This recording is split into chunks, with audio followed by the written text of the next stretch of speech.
Hello बच्चों, UP board PCM में एक बार फिर से आपका स्वागत है। इस वीडियो में हम सॉल्व करेंगे 10वीं के विज्ञान का पेपर जिसका कोड है 824 IO। वर्ष 2024 के लिए छठवां सेट है और इस सेट के बहुविकल्पीय प्रश्न और साथ में भौतिक विज्ञान का खंड हम इस भाग में सॉल्व करेंगे। पहला सवाल है, निम्न में से कौन सा लेंस छोटे अक्षरों को पढ़ने के लिए उपयोग में लाना चाहिए? तो उसके लिए कम फोकस दूरी का उत्तल लेंस सबसे ज़्यादा उपयुक्त होता है। तो इन सभी में यहाँ पे देख सकते हैं 10 सेंटीमीटर फोकस दूरी का उत्तल लेंस दिया हुआ है, ये सही विकल्प है। तारों के टिमटिमाने का कारण क्या है? वायुमंडलीय अपवर्तन। अगला सवाल यहाँ पे है, उत्तल दर्पण द्वारा अनंत पर स्थित वस्तु का प्रतिबिंब होता है। वास्तविक और बड़ा, आभासी और छोटा, आभासी बड़ा, वास्तविक छोटा। तो उत्तल दर्पण द्वारा वस्तु चाहे जहां रखा हो हमेशा वो आभासी और छोटा ही बनाता है। श्वेत प्रकाश को प्रिज्म से गुजारने पर सबसे अधिक विचलन कोण वाला रंग होता है बैगनी, ये सबसे नीचे होता है, लेकिन यहाँ पे वो चीज है नहीं। तो बैगनी के बाद जो आता है वो नीला आता है, तो इसका नंबर लगाएंगे नीचे से ऊपर की तरफ। कॉलम 1 में दी गई मात्रकों का सुमेल कॉलम 2 में दी गई भौतिक राशियों से करके सही विकल्प चुनिए। यहाँ पे देखिए ए वाला जो है ये ओम है, ये विद्युत प्रतिरोध, यहाँ पे जो प्रतिरोध दिया है उसका ये मात्रक है, A2 से कनेक्ट हो जाएगा। बी ये जो वाट है ये शक्ति का मात्रक है। सी विद्युत धारा के लिए एम्पियर दिया गया है और डी के आमने सामने यानी A2B3C1। तो A2B3C1 और यहाँ पे जो डी है वो 4, यहाँ डी रहेगा। तो ये पहला विकल्प इसका सही है। छठवां है, R और 2R प्रतिरोध के दो तारों को पहले श्रेणी क्रम और बाद में समांतर क्रम में जोड़ा जाता है यदि दोनों दशाओं में कुल प्रतिरोध क्रमशः R1 और R2, तो R1 और R1/R2 का मान निकालना है। तो जब हम उनको श्रेणी में जोड़ेंगे तो R+2R होंगे यानी 3R, और जब हम उनको समांतर में जोड़ेंगे तो हो जाएगा R × 2R/R+2R। तो इसको सॉल्व करेंगे तो आएगा ये 2/3R। तो सवाल में कहा है R1/R2 की वैल्यू बताओ, यानी 3R/2R, 2/3R। तो इसको सॉल्व करेंगे तो आएगा 9/2, ये इसका उत्तर हो जाएगा। तो यहाँ विकल्प में देख सकते हैं तीसरा वाला सही है। सातवां कहा है, दर्शाए गए इलेक्ट्रॉन पर चुंबकीय क्षेत्र में क्षेत्र के लंबवत प्रवेश करने पर आरोपित बल की दिशा बताओ। तो यहाँ इस चित्र में इलेक्ट्रॉन अगर इधर प्रवेश कर रहा है तो विद्युत धारा की जो दिशा होगी वो ऐसी होगी। तो I की दिशा ये है और इसी दिशा में ये इलेक्ट्रॉन चल रहा है, धरावेश इस तरफ समझ लो चल रहे हैं। तो यहाँ पे अगर आप इसका सदिश गुणा करके या दाएं हाथ के अंगूठे के हिसाब से अगर निकालना चाहते हैं तो यहाँ पे ऊपर की तरफ ही आएगा, कागज के तल के लंबवत ऊपर की तरफ यहाँ पे रहेगा। अगला सवाल है, प्रोपेनल में क्रियात्मक समूह कौन सा है? तो प्रोपेनल एक एल्डिहाइड है और CHO यहाँ पे उसका फंक्शनल ग्रुप है। उदासीन विलयन का pH मान 7 होता है।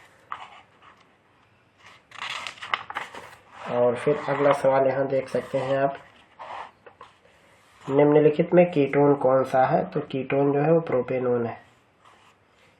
ठंडे जल में हाइड्रोजन गैस निकालने वाले तत्व वो है पोटेशियम कार्बोनेट। इसकी सीमित वायु में उच्च ताप तक गर्म करने पर ऑक्साइड प्राप्त करने की जो क्रिया है वो निस्तापन है।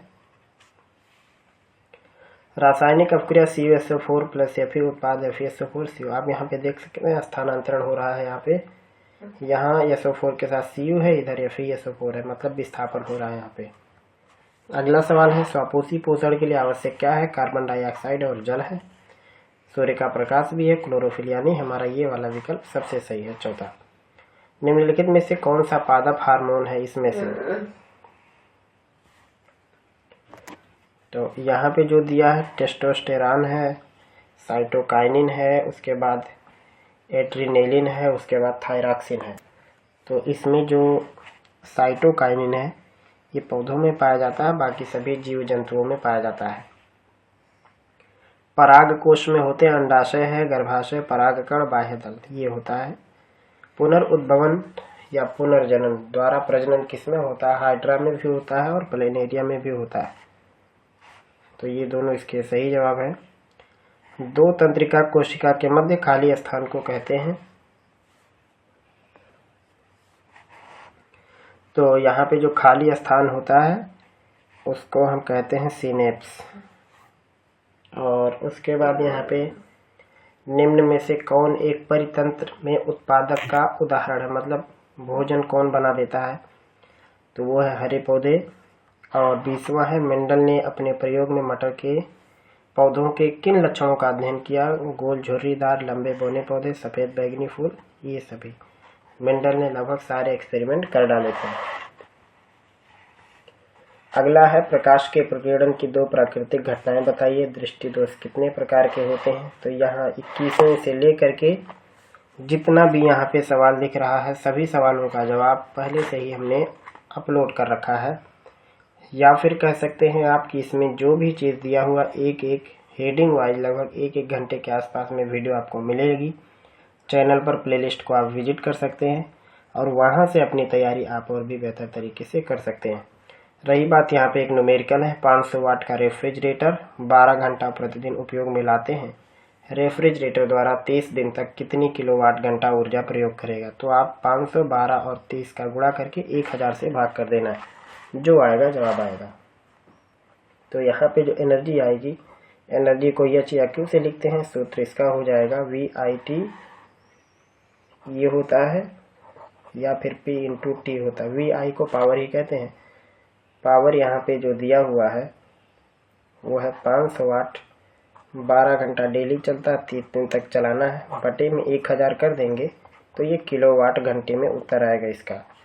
तो 1 0 2 0 3 0 काट देंगे, 12 पंचे 7 या 180 किलोवाट घंटा। तो ये इसका उत्तर हो जाएगा। और उसके बाद इसमें जितने भी सवाल हैं वो सभी हमारे चैनल का जो प्लेलिस्ट है, प्लेलिस्ट के अंदर आपको एक एक चैप्टर आपके किताब के सीरियल से मिल जाएंगे। पूरे चैप्टर का आपको आंकिक प्रश्न भी मिल जाएगा।